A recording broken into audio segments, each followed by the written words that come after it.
고독과 슬픔, 인간의 마음에 자주 드리워지는 두 그림자는 역설적으로 더 큰 목적을 위해 부름을 받은 이들의 삶에서 더욱 뚜렷하게 나타납니다.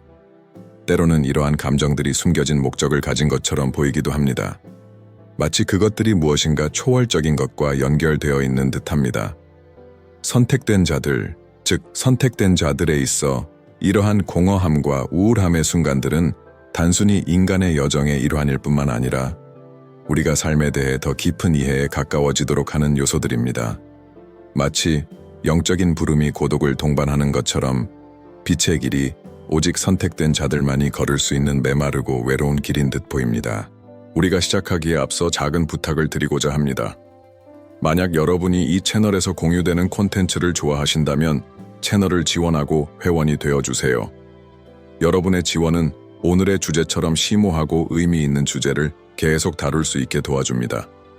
오늘날의 바쁜 세상에서 소비주의가 우리의 삶을 지배하는 가운데 고독은 표면적인 것 이상의 것을 찾고자 하는 이들에게 친숙한 동반자가 되었습니다. 우리는 기술로 연결되어 있지만 때로는 그 어느 때보다도 더 고립감을 느끼게 됩니다. 항상 내면적이고 개인적인 탐구였던 영성은 점점 더 드물어지고 있으며 물질적인 것들이나 외부의 인정에 대한 추구가 주요한 초점이 되고 있습니다. 바로 이런 맥락에서 더 큰 목적을 추구하거나 심오한 삶의 비전을 가진 이들은 종종 고독을 느낍니다. 고독은 따라서 인간과 진정한 목적을 가지고 사는 것 사이의 거리를 반영하는 형태로 나타납니다. 이 목적을 추구하는 과정에서 슬픔은 종종 더 큰 무언가를 추구하고 있다는 끊임없는 상기처럼 나타납니다. 어떤 사람이 일상적인 현실을 넘어서서 뭔가를 느끼게 될 때 공허감이 생길 수 있습니다. 그것은 해야 할 일이 부족하거나 외적인 성취가 부족해서가 아니라 더 깊은 무엇인가의 부재로 인한 것입니다. 슬픔은 어떤 사명이나 부름을 받은 이들의 마음속에 몰래 스며드는 그림자입니다. 왜냐하면 그들 마음속에는 세상은 그들이 품고 있는 더 깊은 질문에 대한 충분한 답을 제공하지 못한다는 내면적인 이해가 존재하기 때문입니다. 바로 이 될 수 있던 것과 현재 있는 것 사이의 공백에서 많은 이들이 길을 잃고 마치 슬픔이 그들이 받은 부름의 반영인 것처럼 느끼게 됩니다. 이 고독의 감정은 선택된 자들이 혼자 걸어야 한다는 생각에 의해 종종 더 커집니다. 이와 관련된 신비주의가 있으며 마치 자기 자신을 넘어서기 위한 탐구는 몇몇만이 동행할 수 있는 여정인 것처럼 보입니다. 대단한 것을 위해 부름을 받은 이들은 그들의 명료함을 얻기 위해 고독의 무게를 견뎌야 한다는 믿음이 존재합니다. 슬픔은 그런 의미에서 이 과정을 돕는 조용한 동반자가 됩니다. 그들은 진리를 추구하지만 그 과정에서 깊은 상실감을 겪게 됩니다. 그것은 사람이나 물건에 대한 상실이 아니라 물질 세계와의 연결이 점점 더 의미를 잃어가며 그들의 영혼이 더 의미 있는 것을 추구하는 과정에서 발생하는 상실감입니다. 현대사회에서 이 고독은 더 뚜렷하게 느껴지는 것 같습니다. 우리는 인간이 그들의 본질에서 그 어느 때보다 멀어져 있는 시대에 살고 있습니다. 현대 세계는 모든 종류의 방해와 기술 발전으로 인해 가짜 연결감을 만들어내지만 사실 많은 영혼들이 그 어느 때보다도 더 고립감을 느끼고 있습니다. 정보의 무분별한 소비와 사회적 네트워크에서의 끊임없는 인정 추구가 이 내면의 고독감을 더합니다. 그것은 외적으로 아무리 연결되어 있다고 해도 채워지지 않는 공허함처럼 느껴집니다. 더 큰 목적을 향한 부름을 느끼는 선택된 자들에겐 이러한 단절감이 더욱 선명하게 다가옵니다. 진정한 연결, 내면에서 오는 연결은 그 어느 때보다도 멀게 느껴집니다. 그리고 바로 이런 상황에서 슬픔은 더 깊은 곳으로 들어가는 문처럼 작용합니다. 우리가 홀로 느낄 때 자연스럽게 그 공허함을 채우기 위한 무언가를 찾으려고 합니다. 그러나 종종 외부에서 찾으려는 답은 우리가 기대한 만족을 주지 않습니다. 그렇다면 이 공간을 채울 수 있는 것은 무엇일까요? 영적 사명이나 더 큰 추구를 위해 부름을 받은 이들에게 그 답은 내면에 있습니다. 바로 이 고독의 공간에서 진정한 지혜가 드러납니다. 슬픔은 종종 그 지혜로 가는 창입니다. 슬픔은 우리가 멈추고 내면을 들여다보며 그 안에서 무엇이 드러나고 있는지를 발견하도록 강요합니다. 이 고독과 슬픔의 순간들은 선택된 자들이 그들의 여정을 가는 동안 늘 함께하는 것이 아닙니다. 그것들은 단순히 고통이나 상실을 나타내는 신호가 아니라 성장을 위한 기회들입니다. 그것들은 일종의 시험과도 같습니다. 마치 우주가 우리를 더 높은 의식의 수준으로 나아가게끔 초대하는 것처럼 말이죠. 그러므로 슬픔과 고독은 적이 아니라 변화의 동반자들입니다. 그들은 우리로 하여금 우리의 한계를 직면하게 하고 더 큰 것을 추구하게 만듭니다. 우리는 슬픔의 거울을 통해 우리의 약점만 볼 뿐만 아니라 그 경험에서 나오는 힘도 보게 됩니다. 우리가 살고 있는 세상에서 속도는 필수적이며 깊은 감정은 종종 무시되는 상황 속에서 고독과 슬픔은 더 깊은 진리에 눈을 뜬 이들에게 더욱 의미 있는 경험이 됩니다. 영적인 부름을 받은 사람이나 더 큰 사명을 느끼는 사람은 종종 일상생활과의 단절을 경험합니다. 다른 이들이 즉각적인 즐거움을 추구하며 전통적인 길을 따라가는 반면 선택된 자들은 자신들에게 더 넓고 복잡한 무언가가 기다리고 있음을 알고 있습니다. 그들은 끊임없이 찾고 있으며 이 과정은 종종 고독을 동반합니다. 왜냐하면 진정한 영적 여정은 내면의 경험이기 때문에 그것은 쉽게 다른 사람들과 공유될 수 없기 때문입니다. 현대사회는 빠르게 돌아가며 즉각적인 결과를 추구하는 데 많은 에너지를 쏟고 있습니다. 그러나 깊고 내성적인 길을 걷는 이들에겐 그 자리가 거의 없을 때가 많습니다. 교육 시스템, 노동시장, 심지어 인간관계조차도 표면적이고 물질적인 목표를 추구하도록 형성되어 있습니다. 반면 영성은 다른 리듬을 요구합니다. 영성은 시간, 성찰, 그리고 종종 사회적 압박에서의 거리를 필요로 합니다. 영적 부름은 생산성과 소비를 중시하는 사회의 기대에 맞지 않습니다. 그래서 이 부름에 응답하는 이들은 대체로 고독한 길을 걷게 되며 때로는 부적응이나 소외감을 느끼게 됩니다. 이 단절감은 선택된 자들에게 더 깊이 느껴집니다. 그들은 자신의 영혼이 현대 세계가 제공하는 것 이상의 무엇인가를 위해 부름을 받고 있다는 것을 인식합니다. 바로 이런 맥락에서 고독은 그들의 여정에서 중요한 부분이 됩니다. 슬픔은 종종 이 내적 단절의 반영으로 나타납니다. 그것은 전통적인 의미의 슬픔, 예를 들어 상실이나 어려움에서 오는 슬픔이 아닙니다. 선택된 자들의 슬픔은 존재론적 슬픔입니다. 무언가가 결여된 느낌, 물질적인 것들 또는 사회적 인정으로 채울 수 없는 어떤 것이 결여된 느낌입니다. 이 공허함은 고통스러울 수 있지만 동시에 성장의 순간입니다. 그것은 개인이 행복이 외부의 것에 있는 것이 아니라 내면의 본질과의 연결에 있음을 깨닫는 순간입니다. 영적 여정을 진행하면서 고독은 더 이상 짐이 아니라 내성의 기회가 됩니다. 고대의 많은 위대한 영적 스승들은 고독의 시간을 보냈습니다. 그들은 내면의 진리를 찾기 위해 세상에서 물러났습니다. 이것은 선택된 자들이 반드시 언젠가 마주해야 할 일입니다. 고독은 우리가 진정한 본질과 연결되기 위해 거쳐야 할 문입니다. 그리고 역설적이게도 우리가 진정으로 홀로 느낄 때만 우주와 신과의 연결의 깊이를 발견할 수 있습니다. 외부의 세계가 침묵할 때 내면의 세계가 목소리를 냅니다. 고독이 반드시 육체적인 고독과 동일하지 않다는 점을 강조하는 것이 중요합니다. 선택된 자들은 종종 사람들로 둘러싸여 있지만 그들의 영적 경험을 다른 사람들과 나누지 못하기 때문에 고립감을 느낍니다. 영적 고독은 내적인 경험으로 쉽게 다른 이들과 공유될 수 없습니다. 선택된 자의 여정은 고독한 여정입니다. 그것은 그들이 신체적으로 홀로 있기 때문이 아니라 그들의 길이 매우 개인적이고 독특하기 때문입니다. 이 여정을 다른 이들이 대신 갈 수 없으며 그들은 이 경험을 완전하게 다른 이들과 공유할 수 없습니다.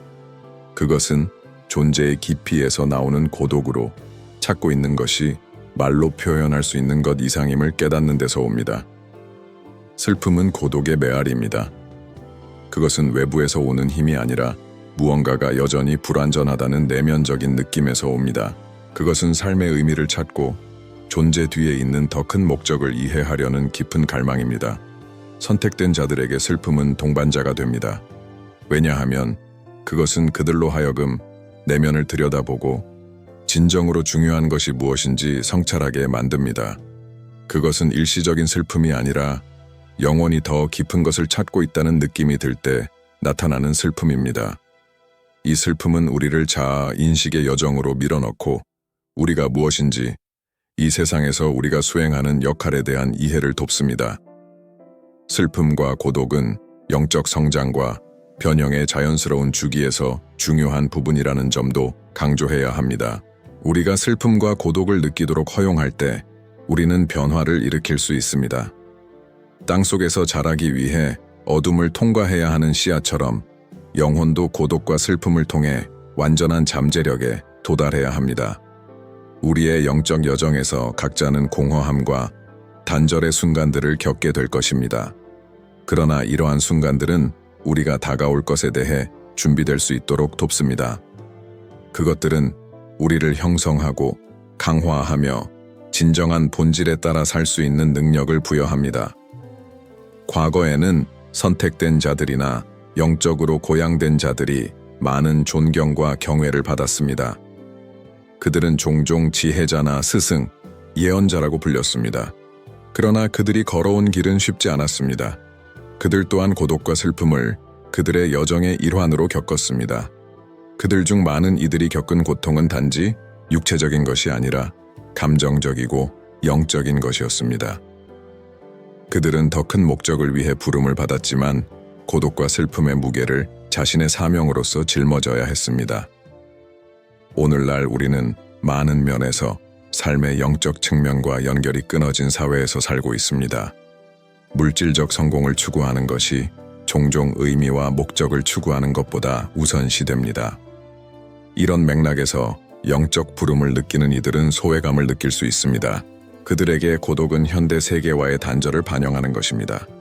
그러나 동시에 이 고독은 본질로 돌아가고 상태와 소유를 향한 미친 추구에서 잃어버린 것을 회복하라는 초대입니다.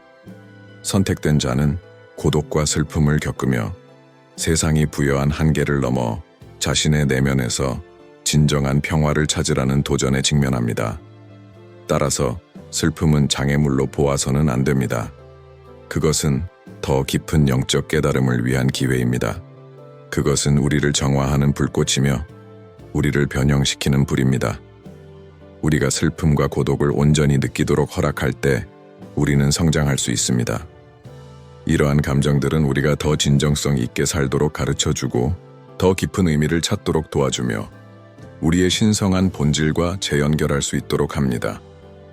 결국 선택된 자들은 슬픔과 고독을 피한 이들이 아니라 그 경험을 받아들이고 그것들을 자신을 더 높은 버전으로 변화시키는 데 사용한 이들입니다. 선택된 자들의 여정은 무엇보다도 의미와 진리를 향한 끊임없는 추구로 특징지어집니다. 그들이 영적인 길을 걸어가면서 많은 내적인 도전과 마주하게 되고 고독과 슬픔은 이미 언급한 것처럼 적이 아니라 성장을 위한 촉진제가 됩니다. 더 깊은 진리를 추구하는 과정은 개인이 세상의 소음과 방해에서 일시적으로 멀어지도록 요구합니다. 이 거리는 처음에는 세상이 점점 덜 중요한 것처럼 느껴지는 상실감으로 동반될 수 있습니다. 바로 이것이 영적 부름의 본질입니다. 영적 부름은 피상적인 것을 버리고 영원한 것을 받아들이도록 요구합니다. 이 과정에서 선택된 자들의 마음은 종종 외부적인 원인에서 기인하지 않고 존재론적 공허함에 대한 더 깊은 이해와 관련된 슬픔에 사로잡히게 됩니다. 이 공허함은 실패나 그들의 삶에서 뭔가가 부족하다는 신호가 아닙니다. 사실 그것은 물질적인 세계에서 점점 더 멀어져가는 영적 현실과의 깊은 연결을 반영하는 것입니다. 슬픔은 그러므로 일종의 정화 과정입니다. 은이나 금이 불 속에서 정제되어 가장 순수한 형태로 빛나는 것처럼 진리를 추구하는 영혼도 고독과 슬픔을 거쳐 더 깊은 명료함에 도달해야 합니다. 이 슬픔과 고독을 겪는 많은 이들이 자신이 무엇인가를 잃어버렸거나 자신이 선택한 길이 올바르지 않다고 느끼며 동기부여가 부족해지기도 합니다. 그러나 사실 이러한 감정들은 진화의 과정에서 중요한 부분을 차지합니다. 그것들은 영적 여정이 쉽지 않고 빠르지 않다는 것을 상기시켜줍니다. 그 반대에 이 여정은 인내와 회복력, 그리고 때로는 자신의 두려움과 한계와 마주하는 과정을 요구합니다. 고독은 이 맥락에서 실패가 아니라 과정에서 필요한 단계입니다. 선택된 자들은 외부의 평화를 찾기 전에 내적인 평화를 찾으라는 경험을 통해 형성되고 있습니다. 또한 고독은 깊은 내성의 공간이자 발견의 기회가 될 수 있습니다. 슬픔이 종종 우리를 성찰의 상태로 밀어넣지만 동시에 우리를 진정으로 중요한 것과 일치하는 방식으로 행동하게 할 수도 있습니다. 위대한 영적 스승들을 바라보면 그들 중 많은 이들이 고립과 성찰의 시기를 거쳤다는 것을 알 수 있습니다. 예를 들어 예수는 40일 동안 광야에서 고독을 겪으며 유혹과 시험을 마주했습니다. 이 고독의 순간은 그의 영적 깨달음과 그가 다가오는 사명을 준비하는 데 중요한 역할을 했습니다. 그와 마찬가지로 많은 다른 영적 스승들이 더 큰 신과의 연결을 이루기 위해 고독과 내성의 길을 따랐습니다. 오늘날 우리 사회에서 고독은 종종 부정적인 시각으로 여겨집니다. 마치 그것이 피해야 할 것이나 불편한 상황인 것처럼 보입니다. 빠른 오락과 분산을 추구하는 것은 많은 경우 고독을 피하려는 시도입니다. 그러나 선택된 자들은 고독이 부정적인 상태가 아니라 존재의 본질과 연결되는 기회임을 알고 있습니다. 우리가 홀로 있을 때 우리는 내면의 문제와 더 깊은 갈망, 욕망과 마주하게 됩니다. 바로 이 마주침에서 진정한 영적 변형이 일어납니다. 고독을 피하는 것이 아니라 고독을 용기와 지혜로 헤쳐나가는 법을 배우는 것입니다. 이 맥락에서 슬픔은 존재의 재건을 위한 기초로 작용합니다. 그것은 새로운 것의 탄생을 위한 고통입니다. 흘려낸 눈물, 고독의 순간마다 우리는 새로운 수준의 이해와 연결을 향한 준비를 하고 있습니다. 느껴지는 공허함은 목적이 없는 삶의 공허함이 아니라 표면을 넘어 더 깊은 것을 찾도록 세속적인 것을 넘어 바라보도록 우리를 밀어내는 공허함입니다. 고독과 슬픔을 의식적으로 겪는 자는 사실 자아의 한계를 넘어서 더 큰 것, 우주, 신의 에너지와 연결되고 있는 것입니다. 또한 영적 추구는 종종 개인이 행복과 성공을 위해 필수적이라고 여겼던 많은 것들을 포기해야 한다는 요구를 합니다. 이것은 상실감이나 익숙한 것들로부터의 이탈감을 느끼게 할 수 있습니다. 고독은 이 단절의 반영으로 등장하며 슬픔은 그 전환을 동반하는 감정입니다. 그러나 이 상실감은 사실 해방입니다.